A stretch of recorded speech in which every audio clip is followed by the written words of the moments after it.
दोस्तों, उत्तराखंड की शांत वादियों में एक बार फिर से गोलियों की गूंज ने माहौल को दहला दिया।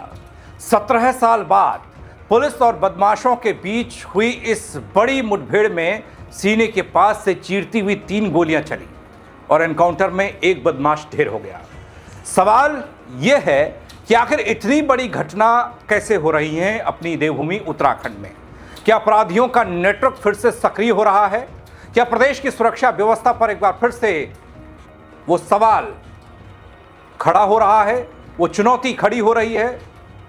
कहां से शुरू हुआ ये पूरा मामला और कैसे बदमाश पुलिस की गोली का हो गया शिकार? इस सनसनीखेज एनकाउंटर की पूरी कहानी आपको बताने जा रहा हूं, गौर कीजिएगा। नमस्कार, पहला मैं पंकज रौतेला, आप देख रहे हैं अपना उत्तराखंड न्यूज। दोस्तों, मैं आपको इस हड़कंप मचा देने वाले मामले के बारे में विस्तार से बताऊं उससे पहले एक बयान सुनाना चाहता हूं, जरा से सुनिए और समझिएगा। हमने ऑपरेशन प्रहार शुरू किया था और उसी का परिणाम आने लगा है।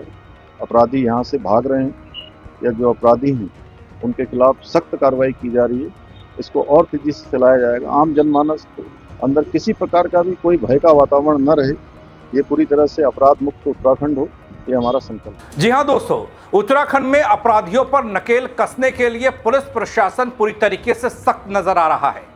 प्रदेश के मुख्यमंत्री पुष्कर सिंह धामी ये साफ करते हैं कि उत्तराखंड में अपराध और अपराधियों के लिए कोई जगह नहीं बची। अपराधी या तो उत्तराखंड से भाग रहे हैं या पकड़े जा रहे हैं और पकड़े गए अपराधियों पर सख्त कार्रवाई हो रही है।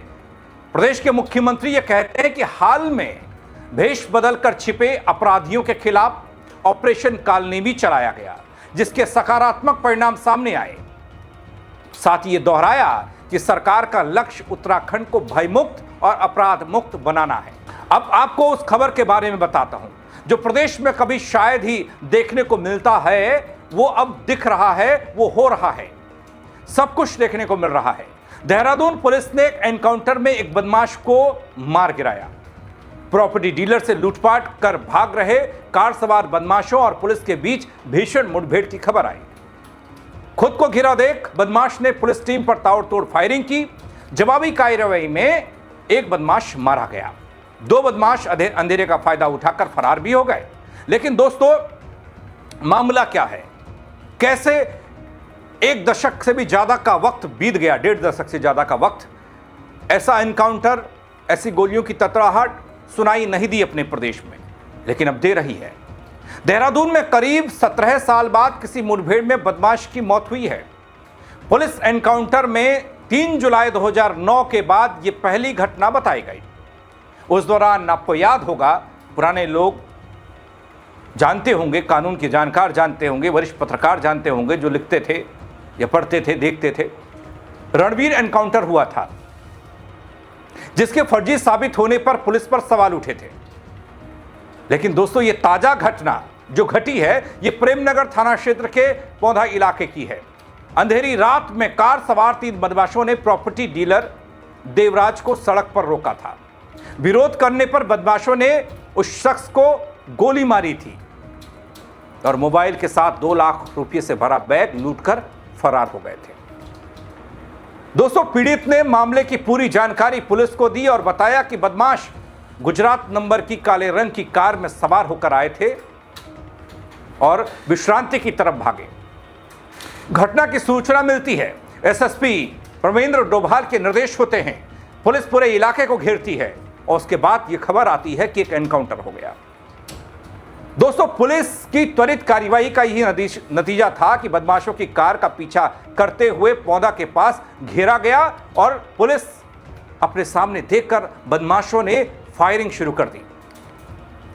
इस दौरान प्रेमनगर कोतवाली के इंस्पेक्टर नरेश राठौर के हाथ में 2 गोलियां लगी हैं। दोस्तों, इस पर पुलिस ने भी जवाबी फायरिंग शुरू की, जिसमें एक बदमाश के सीने के पास 3 गोलियां आर पार निकल गई, वो वहीं गिर पड़ा। दोस्तों, एसएसपी बताते हैं कि घायल बदमाश को अस्पताल ले जाया गया, जहां डॉक्टर्स ने उसे मृत घोषित कर दिया। दोस्तों, प्रॉपर्टी डीलर देवराज और इंस्पेक्टर नरेश राठौर का अस्पताल में इलाज चल रहा है। इधर दोस्तों, देहरादून के कप्तान ये साफ करते हैं कि इस मामले में लूट और पुलिस मुठभेड़ के तहत 2 अलग अलग मुकदमे दर्ज हुए हैं। मुठभेड़ में मारा गया बदमाश साल 2014 में बालावाला में हुए अंकित हत्याकांड में भी मुख्य अभियुक्त था। इस घटना के बाद अभियुक्त के लगातार फरार चलने पर 50,000 रुपये का इनाम उस पर घोषित हुआ था। 3 साल बाद अभियुक्त को पुलिस द्वारा मुजफ्फरनगर से गिरफ्तार किया गया था। मृतक बदमाश पर उत्तराखंड और उत्तर प्रदेश में हत्या, लूट, डकैती और अन्य संगीन अपराधों के 1 दर्जन से ज्यादा मामले दर्ज हैं, जिसकी जानकारी खुद आईजी गढ़वाल राजीव स्वरूप और एसएसपी देहरादून डोभाल साहब दे रहे हैं। रात्रि को 10:35 पर थाना प्रेम नगर पर कंट्रोल रूम के माध्यम से सूचना प्राप्त हुई कि कुछ अज्ञात बदमाशों द्वारा पौंधा रोड पर एक व्यक्ति को गोली मारकर उसके साथ लूट की घटना को अंजाम दिया गया है। उक्त सूचना पर प्रभारी निरीक्षक प्रेम नगर मैं पुलिस फोर्स तत्काल मौके पर पहुंचे। मौके पर घायल व्यक्ति देवराज जो ठेकेदारी का कार्य करता है, उससे पूछताछ में उसके द्वारा गुजरात नंबर की काले रंग की कार में सवार कुछ व्यक्तियों द्वारा अपने वाहन को उनकी स्कूटी के आगे लगाते हुए उन्हें गोली मारकर उनका बैग, जिसमें उनके 2 लाख रुपए, एक मोबाइल, पैसों के लेन देन संबंधी एक डायरी, अन्य कागजात थे, उसको लूटकर विश्रांति की ओर भागने की जानकारी दी गई। पुलिस द्वारा तत्काल घायल व्यक्ति को प्राथमिक उपचार देकर बदमाशों का पीछा किया गया। कुछ दूर पर पुलिस टीम को जंगल में काले रंग की गाड़ी जाती हुई दिखाई दी, जिसका पीछा करने पर कार सवार बदमाश पुलिस टीम पर फायर करते हुए अपनी गाड़ी को छोड़कर जंगल की तरफ भाग गए, जिनका पीछा करने पर उनके द्वारा पुलिस टीम पर दोबारा फायर किया गया, जिसमें एक गोली प्रभारी निरीक्षक प्रेम नगर को लग गई। पुलिस टीम द्वारा आत्मरक्षा में किए गए जवाबी फायर में एक बदमाश को गोली लग गई तथा अन्य बदमाश अंधेरे का फायदा उठाकर जंगल की ओर भाग गए। मौके से बदमाश के कब्जे में पुलिस को एक देसी पिस्टल, एक देसी तमंचा, घटना में लूटा गया 100% माल बरामद हुआ।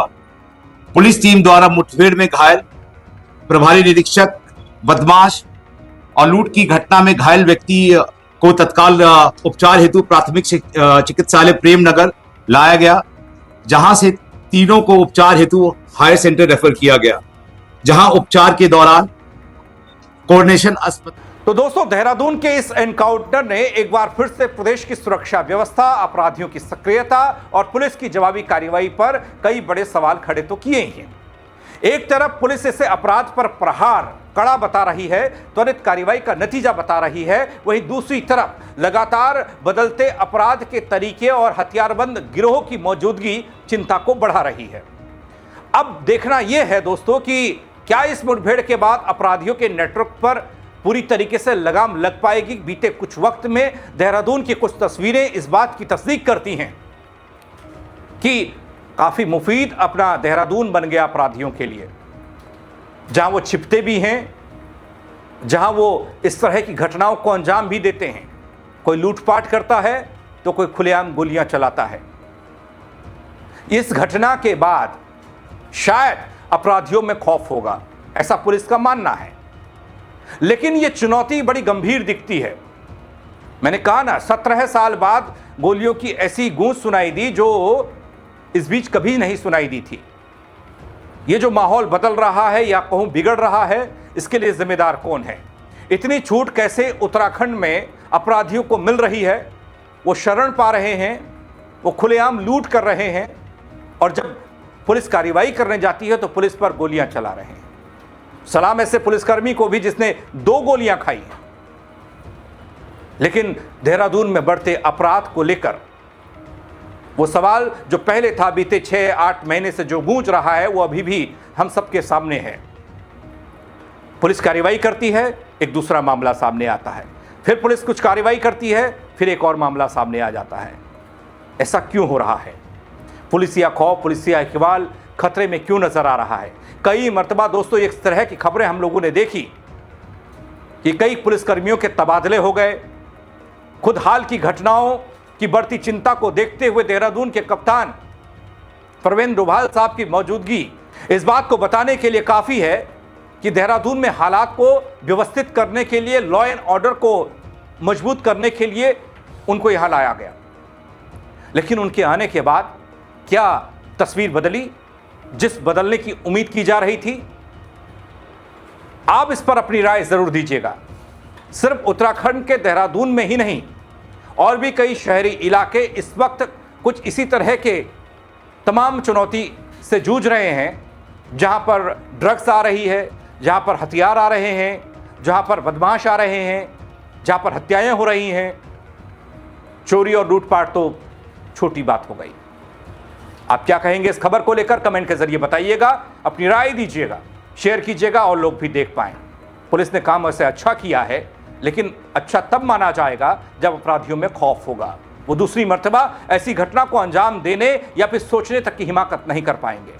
फेसबुक पर देखेंगे तो फॉलो कीजिएगा दोस्तों, यूट्यूब पर देखिएगा तो सब्सक्राइब कीजिएगा उत्तराखंड न्यूज़ को। मेरे साथ जुड़ने के लिए आप सबका बहुत शुक्रिया। जय उत्तराखंड।